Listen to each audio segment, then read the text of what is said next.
Well, hello everybody and welcome. This is Coach Bill Hart with Building Champions, and we're excited to have you with us today for the 30-minute webinar on how to earn referral business. This is an exciting topic for me because as a coach, it's a place where I often see gaps, and it's something that if we pay just a little bit more attention to, not an enormous amount, even just a small amount, can yield phenomenal results. So I'm really excited about this today.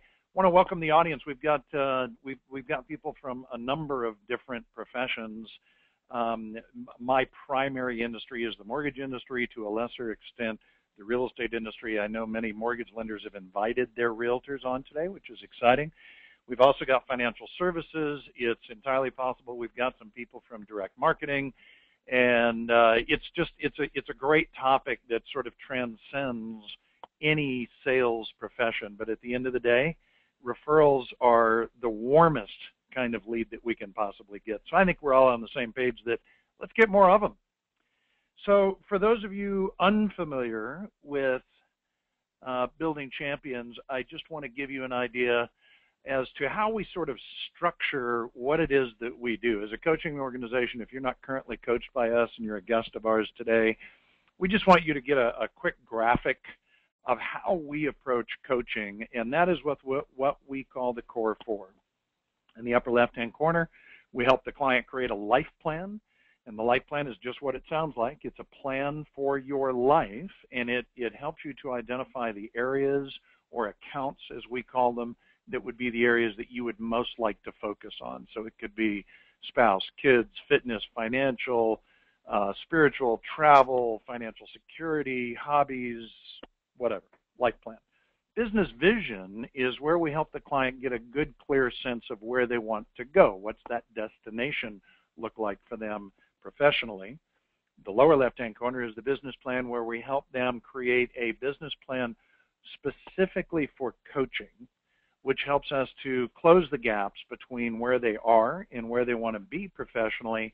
And lastly, in the lower right-hand corner, priority management is really where all the heavy lifting is done. Everything else is just kind of dreaming and planning, but the priority management is where we help people actually make some conscious decisions and choices about where they spend their time and make sure that that time is in alignment with what it is that they say they want to become and do. So, in a nutshell, that's Building Champions. So let's talk about referrals. You know, it is a fascinating topic, and you want more people doing this, right? People holding a card, pointing to it, saying, yes, you, more you. And that's what we want to chat about today. So, you know, as you think about it, I want you to write down this phrase wherever you are, unless you're driving. Just write down these 5 words: when I think about it. I'm going to tell you that as a coach, 11 years, 20,000 hours of coaching, I know this is your enemy just like it is mine. And that is, you know what, Coach, I'm pretty good at asking for referrals. In the past, maybe in another time in my business or another company, or when I was doing this thing differently, or when I had this assistant, or when I had just gone through this training, I was really good at that when I think about it. So what we want to do now is put a circle around that and then a diagonal line through it and eliminate that, right? That's my goal for you. At the end of our 30 minutes together, I want to help you have some tangible things that you can do that will eliminate that, oh yeah, I'm pretty good at that whole referral thing when I think about it. We want to make that go away. So what's a referral? I just want to chat with you about this a little bit because I did some research on this. You know, I've been around the game a long time, and for those of you that I have had this conversation with in coaching sessions, you know that I often say that I don't have to be the smartest guy in the room as a coach. I just have to pay attention to what you all are doing that's working. And I really do start to see patterns. So here's what I see. All of you, including me, we love referrals, but most of us don't have a plan or a system for it. So now pull yourself out of your professional world and put on your consumer hat for a moment and just think about how do you find a professional, a service, or a restaurant? You know, yesterday after coaching, I hop in my car, I'm driving up the street, I see my neighbor getting the mail, I stop and I talk to him, and we've had this hard line phone issue, landline phone issue in our house, and I think we're just going to eliminate it. But at the end of the day, I need somebody to fix that. So I pulled over and asked him, hey, do you know an electrician? Do you know somebody that does this? He scratches his head, says to me what you would say, who has a landline anymore, right? So, but the point is, that's where I went. I didn't go to the yellow pages. I mean, I don't know about you, but I actually had a yellow pages hit my porch the other day, and I picked it up in the plastic, carried it over to the trash can, and dropped it in the trash can. I mean, how inefficient is that? Think about the trees that died. They were brought in, the papers rolled out, the ink, ads are designed. Hopefully none of you are selling yellow pages advertising on this call right now. I apologize to you. But the truth of the matter is, that's not what we do anymore. We're asking people, or we're going online. Isn't that true? So many of you know Joe Stumpf. Joe Stumpf has a company called Buy Referral Only, and he makes a great distinction, and I want you to write down these three words: customer, client, advocate. Customer, client, advocate. Here's what Stumpf says. He says a customer is someone who works with us on an ongoing basis. So far, so good. A client is someone who works with us on an ongoing basis and gives us a referral. An advocate is someone who gives us a steady supply of quality referrals. So part of what your referral system needs to include is an ability to create as many advocates as you possibly can. Here's something else I see a lot in my business. Most of my clients are very successful, otherwise they probably wouldn't be hiring a coach. And I know I've been guilty of this in the past as well, so tell me if you can relate to this. I call it the success trap, right? So what happens is, ask yourself this question: do your clients know that you value their help? Do they know that you would love for them to become an advocate for you? And the truth of the matter is, many of them might feel that way, but if they don't know it, the reason that's happening is you're falling into that trap, which is that see how successful I am trap, right? So there's nothing wrong with that, but in your effort to kind of build your credibility and so forth, are you sending an unconscious message that you don't need or value their help? Now, there's an extreme to that on the other side, right? You can be so focused on asking for help that you appear desperate. So I get it. I get that there's a fine balance in there, but here's the test. Have you ever, be honest with yourself here, have you ever had someone, a client, say to you, I gave your name out to a friend, I hope that's okay? I know I've heard it, and I want you to look at that as a red light, DEFCON 5, red lights flashing, nee, nee, nee, nee, nee, nee. If you hear that phrase, it means that you haven't let the client know that you value their help. Fair enough?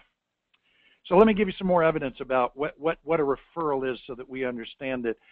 Most people really like to give referrals, but in order to get them, you're going to have to ask for them. In a study done by the Toronto Stock Exchange, they asked two questions of people who have stockbrokers. The first question was, if asked, would you provide referrals to your stockbroker? 94% said they would.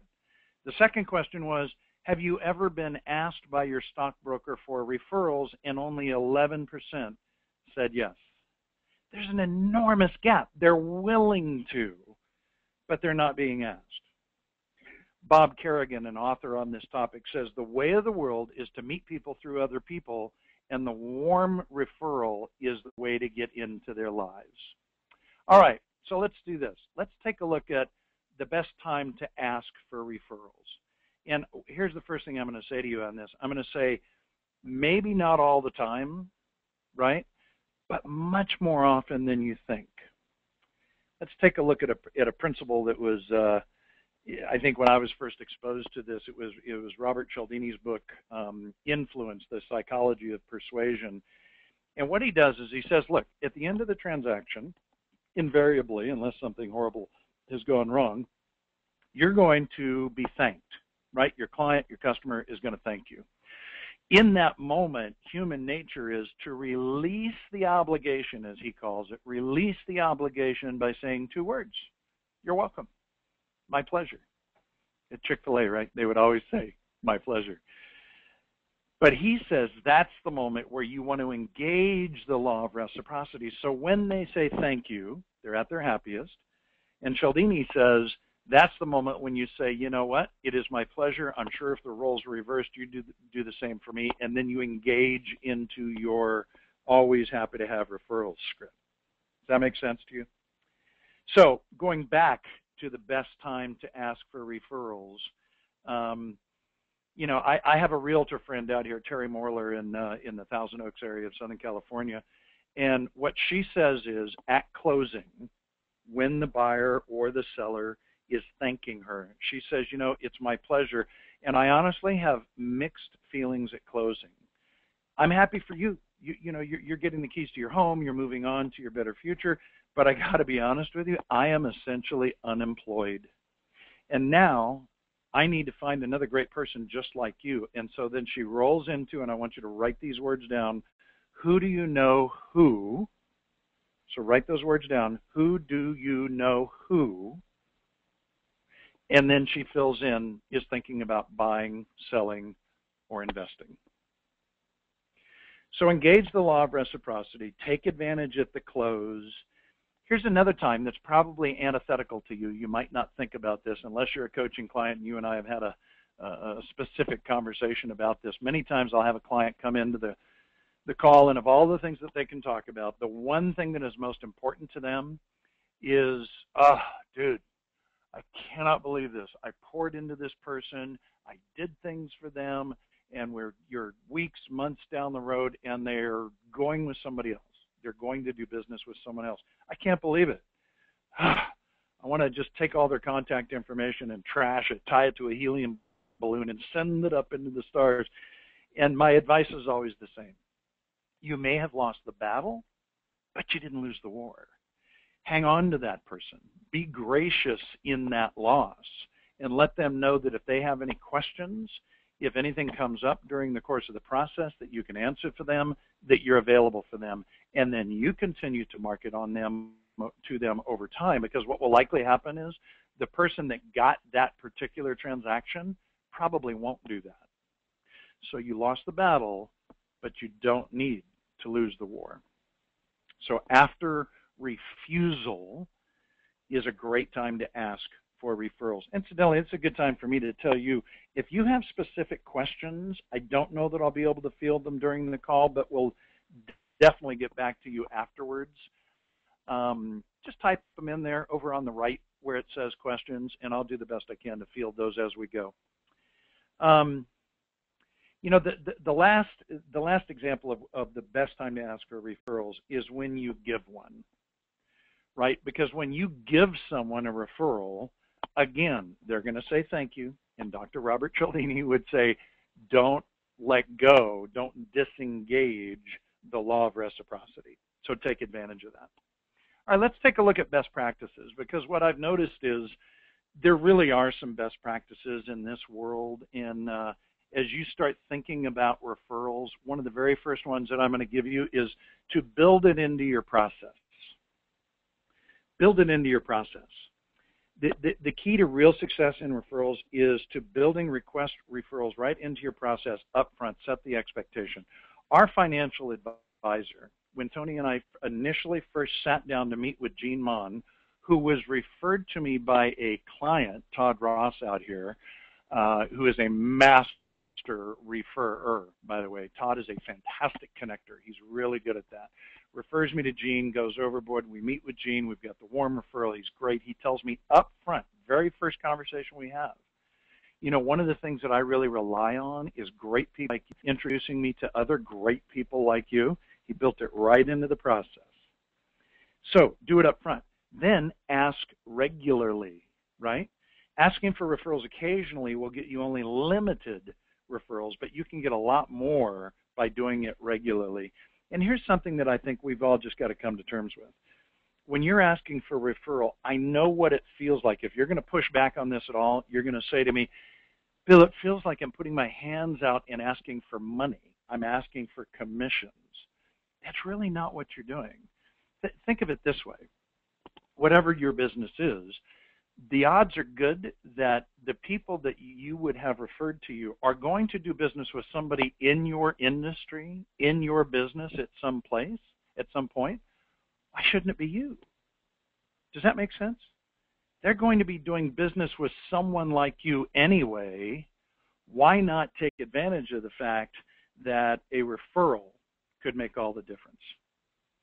All right. Put it on the form. Another great best practice is if you have any kind of a sales call form, whether it's paper or electronic, I want you to really start looking at filling in the details of each sales visit or call conversation that you have, and then include a section on that form that has fields for the referral details. You know, a great tool for that, many of you are familiar with the 7-Minute Daily Planner. You can find that on Amazon. It's a paper tool, so it's a spiral-bound notebook. You enter in the days, and you can write those things right in with your appointments, unfinished tasks, how much money you spent, how much water you drank, how much reflection time you took during the course of the day as a coach. Huge fan of the 7-Minute Daily Planner. So put it on your form. And then the satisfaction survey at close. Now, I got to tell you, this was a major aha for me the day before yesterday.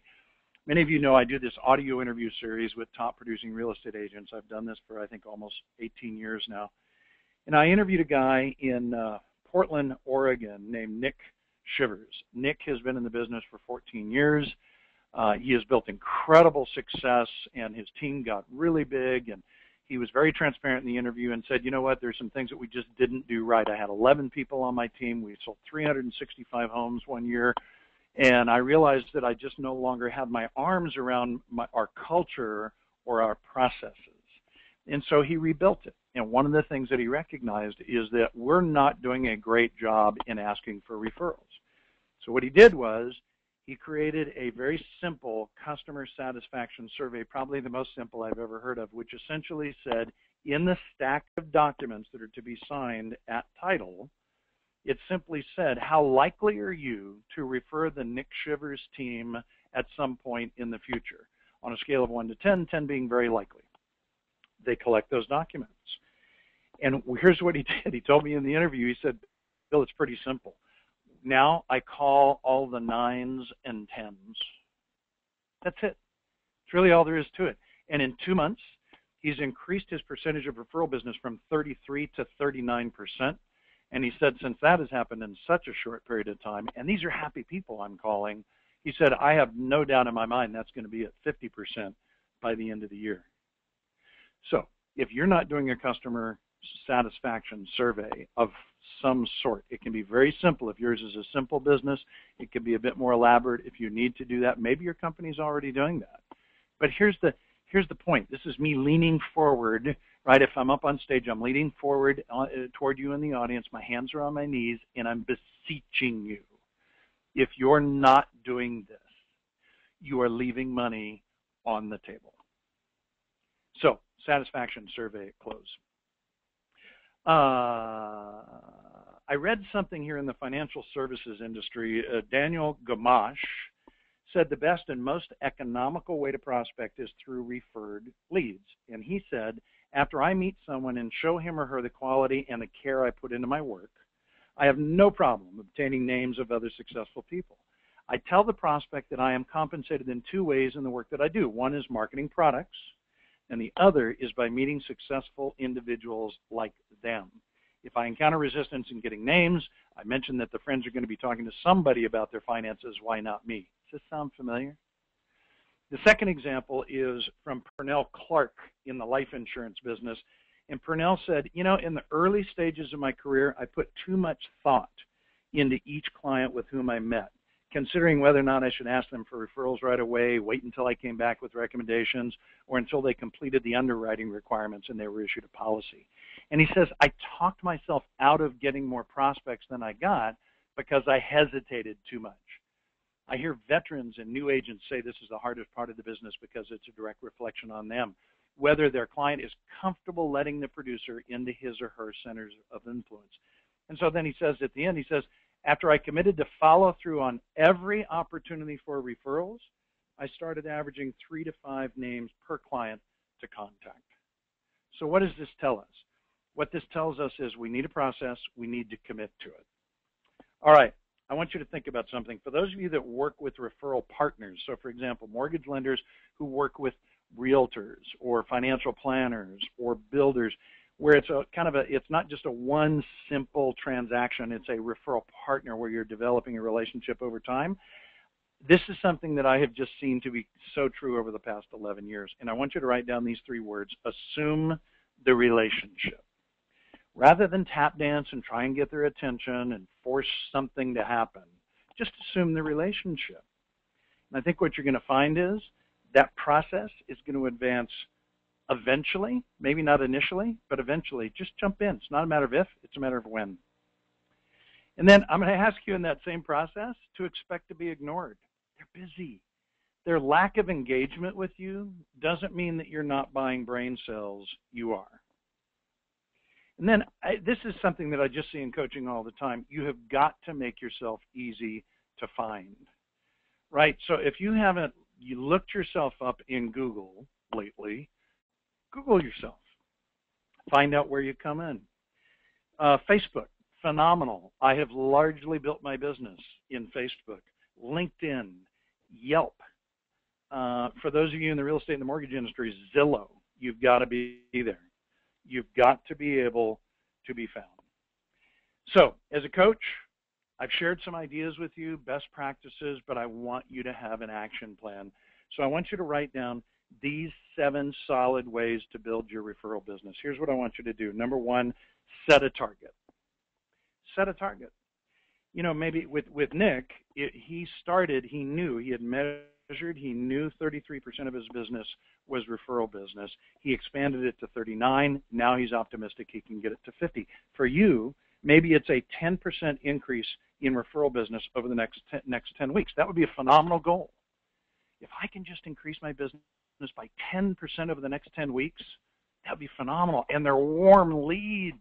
I'm not buying leads. I'm not going out and talking to people off the internet that have never met me. I can build warm leads. Number 2, I want you to have some triggers. Triggers for you that remind you, oh, right, in this moment, I ask for a referral. It could be when you receive a thank you. It could be after they say no. It could be at closing.